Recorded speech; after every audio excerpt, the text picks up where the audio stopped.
সারা পৃথিবী পারতেছে, আমরা কেন পারবো না? আমরা সাবধান হয়ে যান। আমরা কালোবাজারি সিন্ডিকেট, টিকেট সিন্ডিকেট থেকে আমরা মুক্ত হতে চাই। আমরা বাংলাদেশের প্রতিটা মানুষের হৃদয়ে আমরা লালন করি যে আমরা বারবার আল্লাহর ঘরে ইনশাআল্লাহ যাব। আমাদের প্রত্যেকটা মানুষের, প্রত্যেকটা মুমিনের হৃদয়ে আল্লাহর ঘর, আল্লাহর এই প্রিয় নবীর যে রওজা, আমরা প্রতিটা মানুষের হৃদয়ে আছে। দেখে শিক্ষা যদি গ্রহণ না করে আমরা আল্লাহর পথের, যারা কাবার পথে, মদিনার পথে, মক্কার পথে যাবে, আমরা কখনো তাদেরকে যেন আমরা যেন প্রতিবন্ধকতা সৃষ্টি না করে, বরঞ্চ প্রত্যেকটা মানুষ আন্তরিকভাবে যেন আমরা সবাইকে সহযোগিতা করতে পারি। কিন্তু কালো বিড়াল আমাদেরকে চাপড়ে ধরেছে, বারবার আমাদেরকে চাপড়ে ধরতেছে।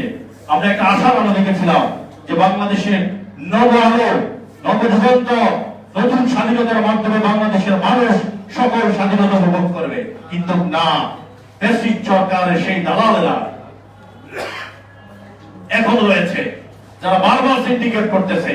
আপনার ধর্ম মন্ত্রণালয় ধর্ম প্রতিষ্ঠার মাধ্যমে জানিয়ে দিতে, তাদেরকে জানাই দিতে চাচ্ছি যে সারা পৃথিবী পারতেছে, আমরা কেন পারবো না? আমরা সাবধান হয়ে যান। আমরা কালোবাজারি সিন্ডিকেট, টিকেট সিন্ডিকেট থেকে আমরা মুক্ত হতে চাই। আমরা বাংলাদেশের প্রতিটা মানুষের হৃদয়ে আমরা লালন করি যে আমরা বারবার আল্লাহর ঘরে ইনশাআল্লাহ যাব। আমাদের প্রত্যেকটা মানুষের, প্রত্যেকটা মুমিনের হৃদয়ে আল্লাহর ঘর, আল্লাহর এই প্রিয় নবীর যে রওজা, আমরা প্রতিটা মানুষের হৃদয়ে আছে। আমরা আমাদের হৃদয় রক্ত করা হচ্ছে বারবার টিকেট সিন্ডিকেটের মাধ্যমে। আমরা হজ এবং উমরা সিন্ডিকেট আমরা প্রতিহত করতে চাই এবং বাংলাদেশে উমরা কোনোভাবেই যেন 1 লাখ টাকার উপরে যেন না হয়, এই সিন্ডিকেট প্রতিহত করতে হবে সকলের মাধ্যমে প্রতিবাদ জানিয়ে। এবং প্রত্যেকটা মানুষ আমরা নিজে নিজে, আমরা প্রত্যেকটা সেক্টরে আমরা প্রতিবাদ জানাবো এবং এটাকে আমরা অর্জন করবো। কারণ আমরা চাই বাংলা প্রতিটা ঘরে ঘরে যেন আল্লাহ দিনওয়ালা এবং আল্লাহর ঘরে যাওয়ালা তৈরি হয়।